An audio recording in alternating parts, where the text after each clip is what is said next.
Ladies and gentlemen, could this match happen, ladies and gentlemen, after the confrontation we saw last Saturday, ladies and gentlemen, where Chisma went right after Costa, ladies and gentlemen, after Costa got his butt whooped by Whitaker, ladies and gentlemen, on the Fight Night show, ladies and gentlemen, from France.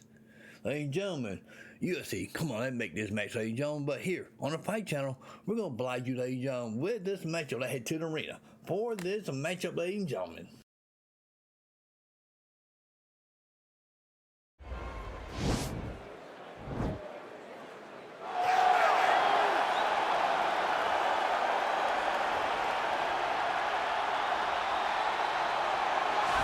Well, if you're looking for one fighter in an alley to save your life, you could probably do worse than this man as we welcome back the UFC middleweight contender, Paulo Costa. A lot of people think his ceiling is championship and that eventually this man will be the undisputed UFC middleweight title holder.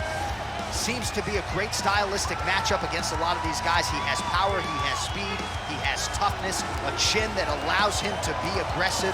And when he's aggressive, he is at his athletic best. He is a total athletic freak, off the charts. And tonight, trying to prove to people that he is a force to be reckoned and truly one of, if not, the best middleweights in the world.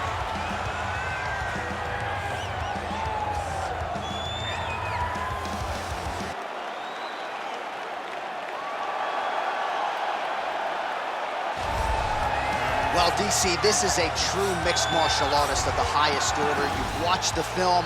Hard for me to see much in terms of glaring weaknesses, and he believes he can react to anything that is thrown his way inside that arm. It's unbelievable because whenever you're trying to prepare for someone, you look for weaknesses. But when you watch this guy, nothing jumps off the page. When you think I have to go wrestle him, you realize very quickly that not only can he defend takedowns, he can also go and secure them himself. He's that new breed of fighter that has been doing every discipline from the very start of his career. You know you're looking at a guy that will contend for a championship. And if our fighter meeting on Thursday is any indication, confidence not an issue for this young man coming in here tonight. Our tale of the tape for this middleweight fight. So 3 years the gap in age between these two fighters, with similar height and some differences in reach. All right, to get us started now, here's Bruce Buffer. Ladies and gentlemen, this fight is 3 rounds in the UFC middleweight division. Introducing first, fighting out of the blue corner. This man is a kickboxer, holding a professional record of 13 wins, 2 losses. He stands 6 feet 1 inch tall, weighing in at 185 pounds. Paulo the Eraser Costa! And now introducing his opponent, fighting out of the red corner. This man is a mixed martial artist, holding a professional record of 11 wins, no losses. He stands 6 feet 2 inches tall, weighing in at 185 pounds. Fighting out of Stockholm, Sweden, Khamzat Chimaev! And when the action begins, our referee in charge, Herb Dean. Herb Dean, our third man in the octagon for this one. Ready. Ready to fight. All right, crowd getting excited as this fight gets underway. And oh! Huge right hand! Oh, my goodness! Landed a good uppercut there.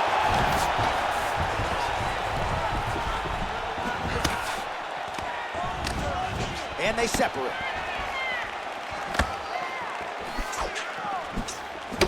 Just out of range with that right hand.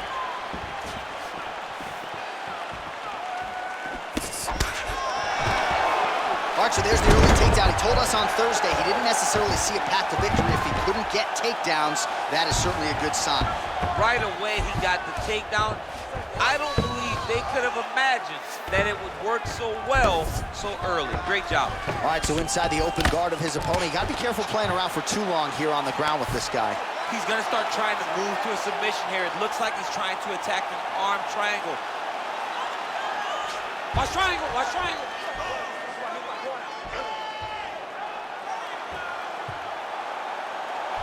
There he is, he's moving to the finishing position. Now watch, he goes parallel right next to his opponent. When it's time to finish, he has to go flat. Nicely done. All right, he's very comfortable fighting off his back, DC. Now looks like he's trying to hip escape. Yeah, he's trying to hip escape or maybe look for a Kimura here. Both fighters get up now. Nice straight punch. He blocks the punch. And they separate. Stuffs the takedown there. How good is his takedown defense?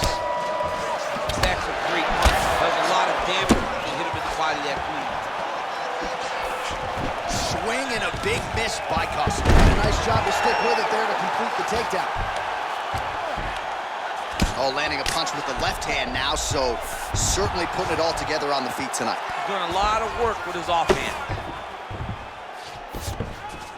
Well, anytime you are in a ground fighting situation. Right now, it looks like he may be trying to set up an arm triangle choke. He needs to secure the left arm, push it across, and secure it with his head. Watch triangle, watch triangle. He needs to push the arm to the side. Get his head against the mat. Now watch, as he goes to the finish, watch his chest go to... Oh, now he's in trouble.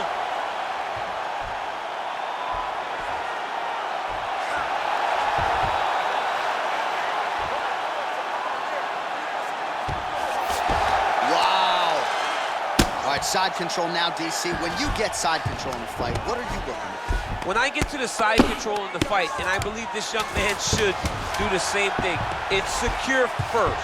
Grab everything in tight. Make sure your elbows are in. Make sure you've got something locked in so your opponent doesn't just squirm away. Punch short punches, but try to make the opponent make a choice. Either he turns back into you, you take your front headlock, or he turns in the opposite direction, you throw your hook in, and you start looking to get a choke off.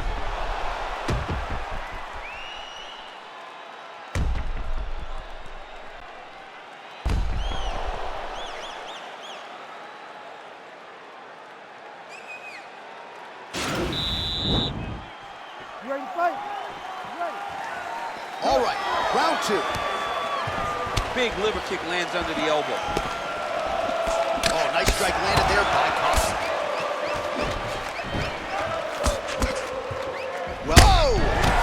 He's in trouble. He's hurt bad. And with authority, goes to the judo throw right into side control. He's inside control. He's got a ton of options. Side control now. Oh, it looks like he's got him in a crucifix now, DC. A lot of body weight from the top position. How does he go about trying to finish this fight? He just needs to stay heavy. He's got to keep his weight down. He's got to be working, but not working recklessly, because this is a position that you can escape. He jumps on a headlock. We call this in wrestling just a headlock. And if you're not careful, you can get stuck in an arm triangle. Watch triangle, watch triangle. There he is. He's moving to the finishing position. Now watch, he goes parallel right next to his opponent. When it's time to finish, he has to go flat, chest. It's in there deep. There you go.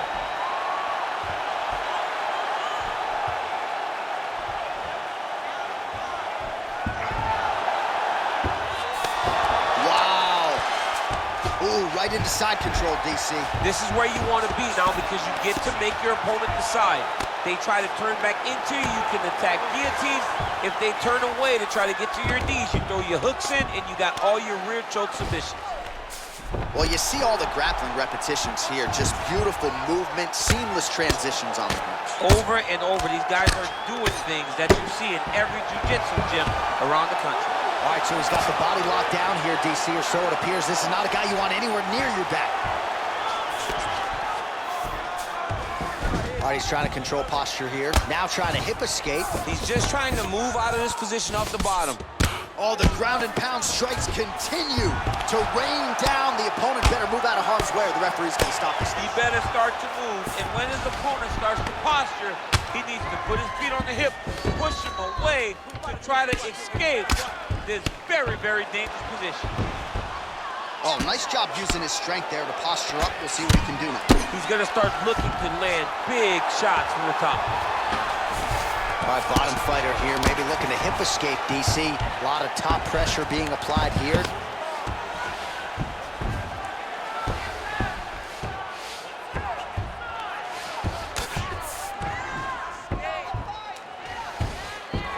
.30 seconds to go in round two.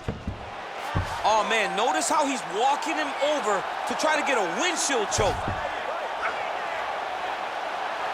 Excuse me? Windshield choke. A windshield choke. He took the arm with him. You usually see this in grappling competitions with the gi, John. Oh, and there's the horn at the end of the round. So the fighter was really caught in a submission there just as the horn sounded. Safe to say he was saved by the bell there. So back to the stools they go. 60 seconds to recover here. We're going to fight on, ladies and gentlemen. Another round coming up. All right, so for one fighter, the round mercifully comes to an end as we look back at some of the action. What a display of ground and pound. It's his calling card. It's exactly what he's known for. He's known as a brutal ground and pound fighter, and he showed you just then why he's known as that in the MMA sphere. He's the guy that if he gets you down, he will dominate you with positioning and brutal, nasty ground and pound. Oh, beautiful hook there. Goes in and secures the takedown.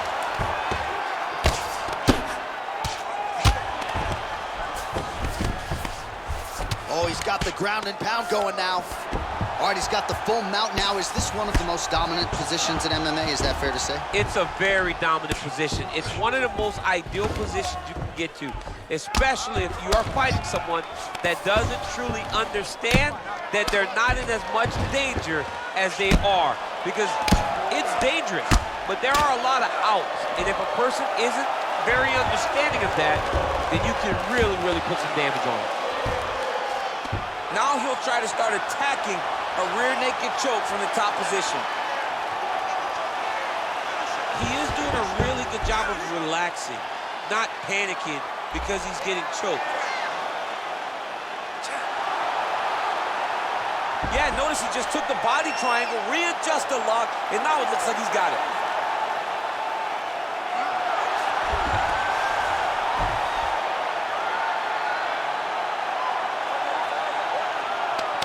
There is the tap. So he submits courtesy of the rear naked choke. That guy's got a squeeze on.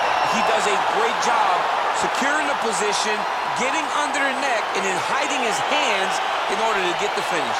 Fantastic performance by this fighter. He's done, he's done! Well, yeah, so the work in the gym pays off here tonight as he gets the win by submission. Gorgeous setup on the choke, and I think even better execution down the stretch. Clearly, it was sunk in deep. His opponent had no choice but to tap or take a nap. In this case, he chose to tap out.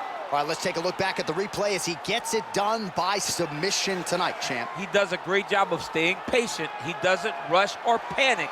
You are never safe when you're fighting this guy. You're in a lot of trouble.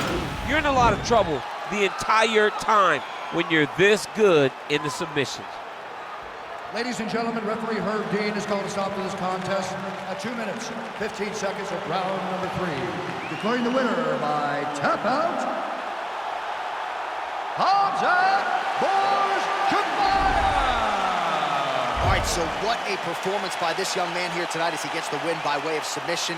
He certainly put a lot of stock into getting the finish tonight, and he did just that. Congratulations. It was a very tough fight, but he knew that if he did everything right, he can get to his position, which is the ground, and he would be able to find a finish by submission tonight. He did just that. All right, ladies and gentlemen, what a fight here, ladies and gentlemen. You all saw here on the Fight Night Show here, ladies and gentlemen, on the Fight Channel, ladies and gentlemen. Make sure, get UFC, ladies and gentlemen, get this dang on video hyped up, ladies and gentlemen. They get UFC. Make this match after the big matchup with Chimaev and Nate Diaz. That's coming up soon, ladies and gentlemen. We see you soon, ladies and gentlemen, with more great UFC here on the Fight Channel, ladies and gentlemen. We see you then. Peace out, ladies and gentlemen.